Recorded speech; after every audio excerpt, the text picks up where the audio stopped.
Now, WLOX presents the Friday Night Football Showdown. Sponsored by Southern Green Equipment, Pops Ferry Road, Biloxi. We keep you mowing. It's the best thing going on a Friday night. Welcome inside the Friday Night Football Showdown. Michael, the postseason is finally here. That is absolutely right. We're so excited. Class 4A, 3A, and 2A kick off the first round playoffs this week, while 6A, 5A, and 1A cemented their regular seasons tonight. And since it's the last week of the regular season, this is your chance to send your suggestions for our last WLOX helmet sticker segment. If there's a player who you think warrants a helmet sticker, please email us at the address on your screen. The real season begins, Michael. Here's the postseason. Let's go. So we're going to kick things off in 4A playoff action. Poplarville, baby. Visiting Poplarville for a first-round matchup. How's this for a play? Max Favre dumps it off to Leon Negrado. He throws a stiff arm, jukes another defender, gets inside the 5, leaps for the goal line, but fumbles the ball in the end zone. Takes out the official as well. There's a scramble for the ball in the end zone. Who has it, Mike? Poplarville clearly has it, but the official couldn't get a really good view there. He's getting taken to the ground, and Poplarville is shouting that they have it. They're awarded the possession. Then Blaze Breerwood hands it off to Chase Shears. He breaks a few and finds his way into the end zone. Hornets hang on to win this one 35-14, and they advance. Stone kept its season alive with a win last week to make the playoffs, but now take on Region 8 4A champion Moss Point coming off their bye week. Tigers go to the air early. It's Ruben Lee. He lays it up for Larry Simmons, who makes the diving catch, inside the 10-yard line. But the Tigers had trouble punching it in. On 4th down, it looks like Simmons is going to cross the goal line, but the Tomcats step up and stop him just short of the line to gain. Stone went to its running game next, powered by the strong running of Caleb Armstrong, who's had a very nice season himself. But this game remains scoreless until the final seconds of the first half. There's Mr. Armstrong running strong right there. And check this out. Tigers punting out of their own end zone. The snap goes through the hands of Anthony Petty. Anthony Petty rushes in to make the tackle in the end zone for the safety for Stone. Stone carried a 2-0 lead into halftime, but the offense is clicked in the second half. Moss Point comes back to win 24-23, ending the Tomcat season. Now, Josh, the rivalry between Gulfport and Biloxi has been around for longer than you and I have been alive, but it hasn't been much of a rivalry recently as the Admirals have won the last 7 matchups. Right, and given the take that you were born in 2011. Joining us here now in Biloxi, right down the road, Bill Snyder tells us what went down between the pair of arch rivals. And Bill, I just have to ask, Gulfport really did need to start their starters tonight, given the fact that they won the region title, but I'm guessing because of the 22 region win streak, they played. You're exactly right, Josh, and the fact that this is an old school rivalry. 95 years worth of football between these two. Gulfport's won the last 7. They were going after that 23rd straight region title, and it was a dandy. Let's take a look. It's gonna be crazy tonight, baby.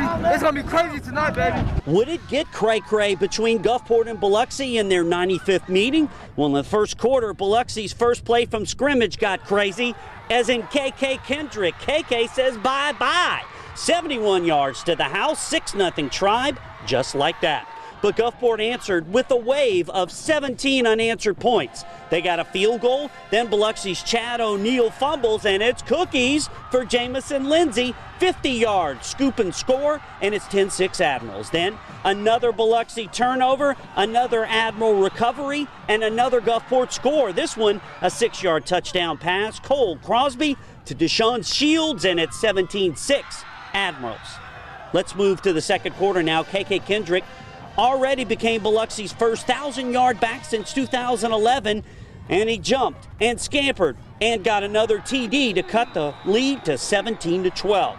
Then Gulfport hitting on a big explosive play. Crosby to Tommy Johnson. He turns on the Jets and goes off.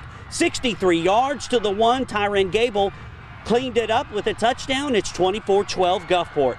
Late first half now, Biloxi, and KK gets a TD trifecta. His third touchdown makes it 24-19 Gulfport at the break. In the third quarter, the Tribe scores 12 unanswered points to take a 31-24 lead with plays like that one by Chase Nadowski. However, the Admirals have moxie. The next play, Cade Crosby to Jaitarius Smith 55 yards to the house, and we're tied at 31. Then, fourth quarter now. 4th and 5 for the Admirals from the Biloxi 31. Cade Crosby to TJ. Tommy Johnson, he scores. It's 37-31. Biloxi comes back the other way. KK Kendrick appears to score. However, a penalty calls it back. But Biloxi has one last chance. 4th down. O'Neal's pass, no good. The Admirals win it 37-31. So for Gulfport, that's 23 straight region wins, 8 in a row over Biloxi. However, both teams headed to the postseason next week. It was a dandy tonight in Biloxi. At the Indian Stadium, Bill Snyder, WLOX News Now. All right, thanks a lot, Bill. What a game that was. It was. What a game. One of the best rivalries on the coast. Never disappoints. All right, coming up on the Friday Night Football Showdown, we take a look at Pass Christian and Purvis. And it's win or go home for East Central. Can they continue to make the playoffs? Find out when we return. Welcome back to the Friday Night Football Showdown. We've reached the home stretch of the show, but saved one of the best matchups for last. A battle for a region title between Wayne County and #1 team in the state, Picayune. War Eagles lead the all-time series 8-5, but the Maroon Tide have won 3 straight. Both teams a spitting image of each other, Mike, with great running games and defenses. But it was Picayune who would begin the attack first, and it would be, you know who this man is. I know who that is. Cameron Thomas with the ball, the kid who has over 2,000 rushing yards through 10 games. He would score, but the touchdown would be called back for holding. But just a couple plays later, Mike, Picayune's Austin Samples would get a sample of the pay dirt there. Would break away for the score. Maroon Tide jump on the board, 7-0 lead. It was back and forth battle in the first half with a 28-28 score at halftime. But the Maroon Tide would impose their will in the second frame, shutting out the Eagles. From that point on, winning their 13th region title, 49-28, finishing the regular season undefeated. Congrats to them. PRC and Gaucher will not be competing in the playoffs next week, but one of the two can end their season on a high note with a win. Fans were dancing as Gaucher blew it open with 4 touchdowns, 4 in the second quarter. With the score already 21-0, PRC punter Kevin Wilcox is victimized by a bad snap, and the Gators were ready to take advantage. Next, Gaucher fullback Drake Thornton takes the direct snap in for a touchdown and earns them a 28-7 lead. Later, quarterback Caden Irving with the pass on the crossing route to Jordan Irving. He makes a nice move to dance into the end zone. Ooh, okay, I see you. Blue Devils got one back on the last play of the half with this pass right here from Cameron Brunson to Kevin Wilcox to make it 35-13. Nice. But Gaucher went on to end the season with a 42-21 victory. Long Beach were hoping to earn their first win in district play, while Pascagoula can clinch the 3rd seed for the playoffs with a win. Number 3 seed, a cold night Pascagoula, but the Panthers were hot from the start.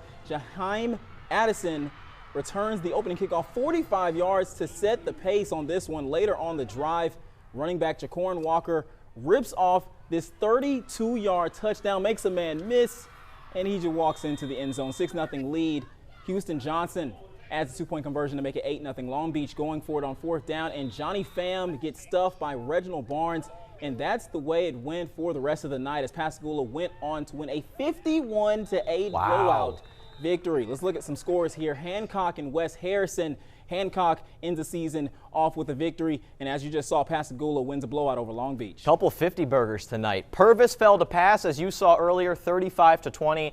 Greene County over Van Cleve, 33-20. And that ends the Bulldogs season. Yes. St. Stanislaus, Poplarville gets 35-14 win there. Moss Point is moving on 24-23 over Stone. Ocean Springs just fell to Harrison Central. Red Rebels win that one 21-16. You saw it earlier from Bill, an amazing game. Gulfport 23 in a row in the region, 37-31 over Biloxi. That should make Ocean Springs 3 and Biloxi 4. Pearl River Central falling to Gaucher Gators, and D'Iberville, the 28-7 win over St. Martin, the rivalry. George County pounded Meridian 34-8, and East Central, you just saw it, Josh. You like points, you'd love this one, 50-48 Hornets. And lastly, the #1 team in the state, Picayune Maroon Tide, 49-28, shutting out the War Eagles in the second half.